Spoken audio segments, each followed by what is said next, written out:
Okay, so got another review. Okay, it's been a little bit, but we got session 69, 70, and 71. I don't even know. I've just been like very much break. I don't know. My mental has not been there. Feel like I could have given us a better end to the Vicus storyline, but you know what it is in the past. I think we all had fun, but I'm always trying to do my best to DM. On top of that, built a new bot that can record the sessions, and I can get my notes of that easier, which would be a lot helpful for me to help speed this up. But also, I've realized that fucking words don't help. So there are no words. If you want to understand what's going on, you're gonna have to freaking listen to what I say. Okay, you're gonna have to hear me yap. This is just the way these that presentations work better. It doesn't make any sense if there's words. Y'all don't fucking read them. Okay, so reviewing. Y'all fought Zoe, Rumi, and Mira. This kind of ended session 69. You had like defeated them. The only big note is that as you defeated Rumi and Mira first of all, y'all fucked Mira, just killed her like one shot because of Bunny hold personing her, and then Rumi, y'all killed pretty quickly after that. Zoe was the last one. She was all sad that her sisters had died, and then Vicus kind of was like, Zoe, you have to work for me, and Vicus forced Zoe up and then combined all of the girls into one like obelisk, and then you fought the big husk of Zoe and her sister's remains, which was crazy. A little interesting. Again, things I hadn't prepared up, but I threw it out because of how well you guys did in the fight. And then we get to your fight with Vicus. So I threw a lot at you and Vicus. I threw a lot at y'all guys. Okay. Vicus summoned three simps at the top: the shield, the attic, and the fallen cleric. Vicus summoned three JBL speakers to give her buffs throughout the fight, and Vicus had the ability to charm all of you instantly with a DC of 17 charisma saving throw.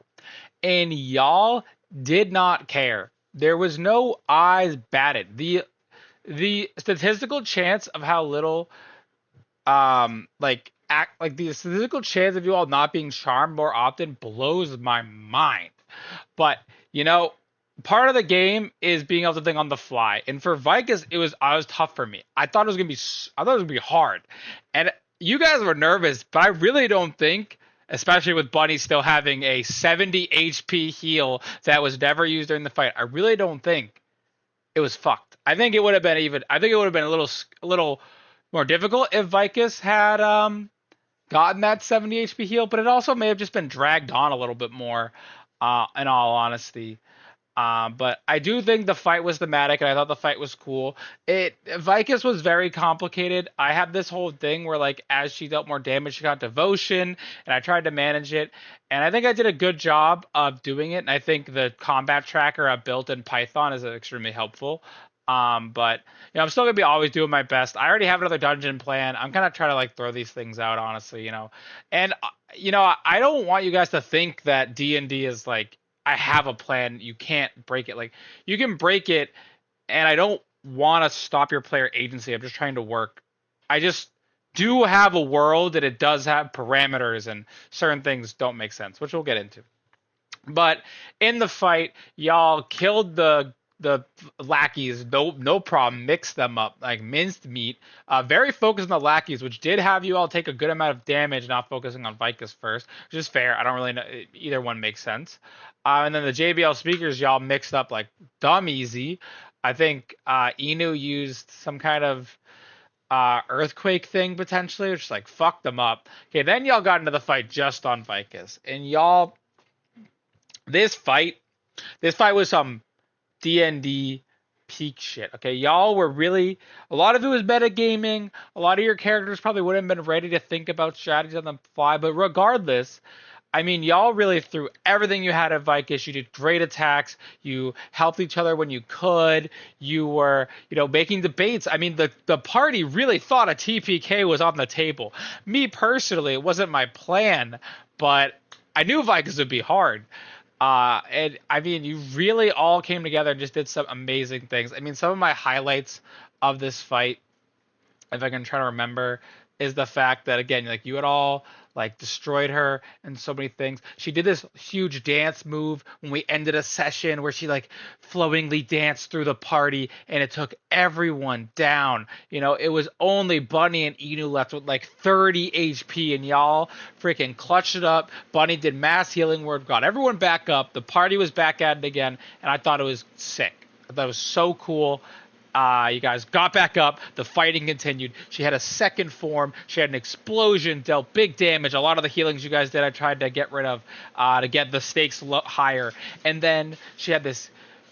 She charmed everyone but Inu, and only Inu was left. Inu didn't know what to do. He thought it would be impossible. So Inu like ran away, and Vicus thought it was hilarious. And then Bunny resisted Vicus, trying to have her give the heal from the amulet. And Diogen went over to Cruel Wrench and robbed him and gave Vicus a healing potion, wasting one of her bonus actions again.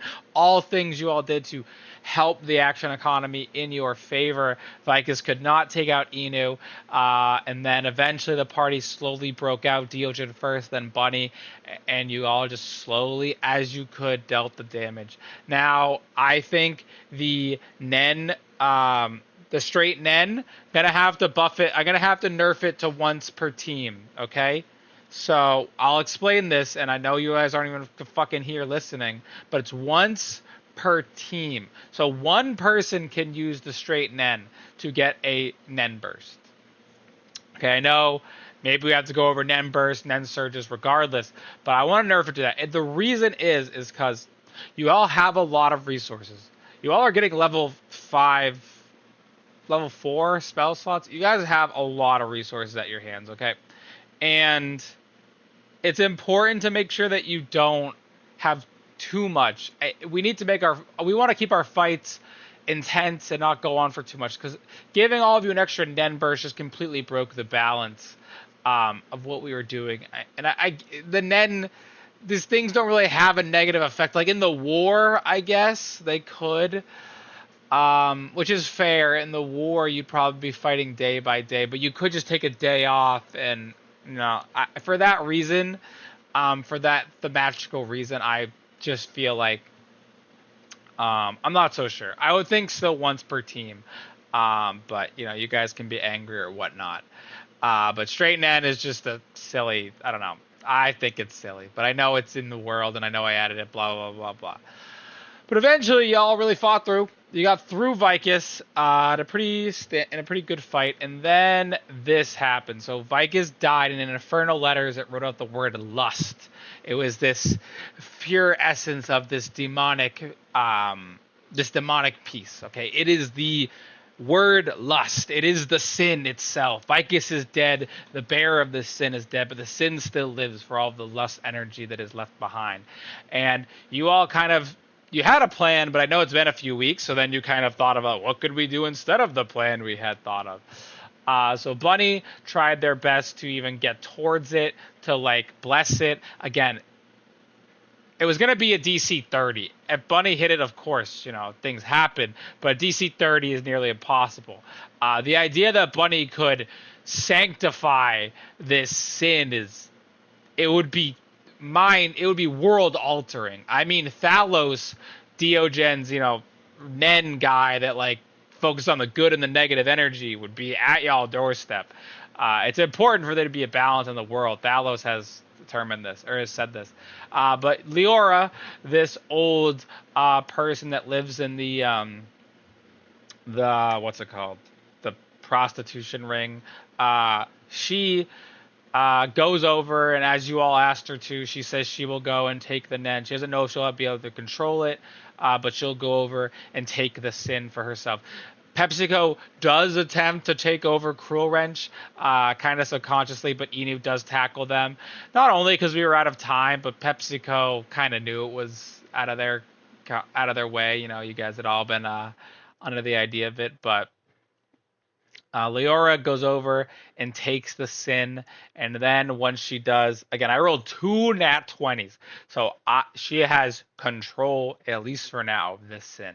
And as she took it, you all said that Leora should change her name to Stacy's mom as she comes into this new version of herself, being now the demon of lust. So crazy stuff. Very cool. We're gonna go back next time with you all being there. There's also this little girl named Domina. She was Dominus's the DJ's like helper. And you guys worked with her. I meant to have her like come up and be like a bargaining chip, be like, oh no, the little girl that we like is being taken, but I forgot. Been too distracted. This video is already way too long, so bye bye. See you next week.